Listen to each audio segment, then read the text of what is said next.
New tonight, resign. That's the message from one woman when she came face to face with embattled EPA Administrator Scott Pruitt at a Washington, D.C. restaurant. The confrontation, something to watch while she's holding her 2-year-old son in her arms.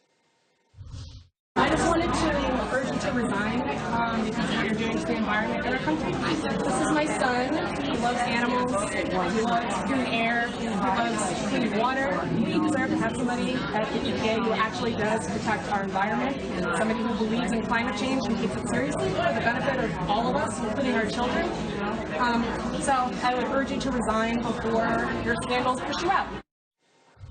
The woman in that video, Kristen Mink, she's out front now. Kristen, thanks for coming in. Thanks for having me. So tell me, why did you decide, what was it about the situation that you decided that you wanted to go up to Scott Pruitt when you saw him at the restaurant? Well, there was never a doubt about it in my mind. As soon as I realized that he was there, I knew instantly that I wanted to take the opportunity to talk to him. I think probably maybe having my child there with me gave me a little extra push because this is the man who is literally undermining my child's future. The future of all of our children, the next generation. He is actively sacrificing our clean air, our clean water to line his own pockets and the pockets of his friends. And this was my opportunity to call him out on it. Kristen, I saw, from what I saw in the video, Pruitt sits there pretty stoically throughout. Did he say anything to you? When I came up, he said hello, and he confirmed that he was Mr. Pruitt. And he was, smiled and seemed, friendly enough. At first, I think maybe he thought I was a super fan of some sort or something. And then, of course, I suggested that he resign, and the smile faded pretty quickly. He seemed annoyed at that point. And then when I started listing off some of his scandals, that's when his demeanor changed, and he definitely stiffened up, and he looked kind of angry, defensive, uncomfortable. As he should. It's pretty embarrassing what he's doing. Did he respond after the fact? He did not. That I noticed. I know that his office put out a statement that he said thank you or something. And I may have missed that. We may have stopped filming and started walking back. And missed that. And I think it's telling that what they want to focus on is, he said thank you. That's not really the issue here. My 2-year-old can say thank you.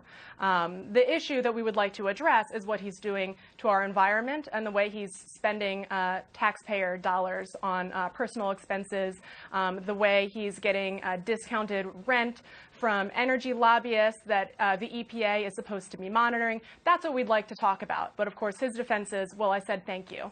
So I think that's telling. Press Secretary Sarah Sanders, she was recently asked to leave a restaurant that she was eating at.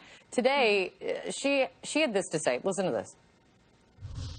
I think it's sad the situation and where politics have gotten. Look, we live in an amazing country, and certainly people should be free to disagree. But I think that we can do that in a way that is much nicer, that doesn't call for people to never be able to step foot in public. Does she have a point? Should Scott Pruitt be able to eat in peace? Listen, I'm not surprised that that's what they want to talk about, is the where and the when as opposed to the issues. It's a distraction.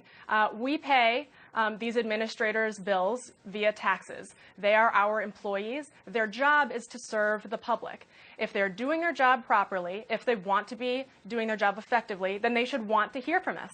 And here I am telling him how I feel. That's exactly how it should go. If they don't want to be called out in public, then they shouldn't make decisions that harm the rest of us. There have been other confrontations with cabinet members. Homeland Security Secretary Kirstjen Nielsen, she was recently heckled while at a restaurant over the administration's zero tolerance policy. I'm sure you've seen the video, but for our viewers, here's just what it sounded like. Shame!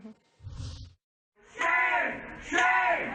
Shame! Shame! Shame! Shame! Kristen, were you inspired by that, or did you think it important to take a different approach? Because your approach was different.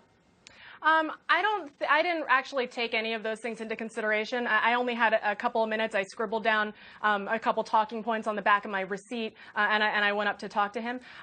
So I wasn't kind of running through these events that have made the news in the last week or two in my mind. I really was approaching this not as an activist or a protester in that moment. That was me speaking as a mom. Like, this feels very personal to me.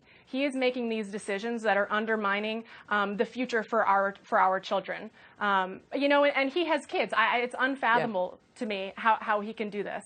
So that's what I wanted him to see. And since it is just happening this evening right now, I did want to get your thoughts on CNN has some reporting that Pruitt actually asked President Trump this spring to fire Jeff Sessions as Attorney General and let him, Pruitt, take over as Attorney General instead. Just your thoughts?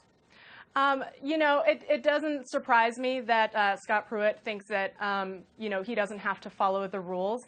And I think that hearing that, look, I'm not a Jeff Sessions fan by any stretch of the imagination, obviously, but him making that request to Donald Trump is beyond a breach of decorum, clearly. That's wildly unethical. If anything, I think that makes it clear that it's time for Scott Pruitt to get entirely out of this administration. Kristen, thanks for coming in. I appreciate it. Kristen Mink. Thank you.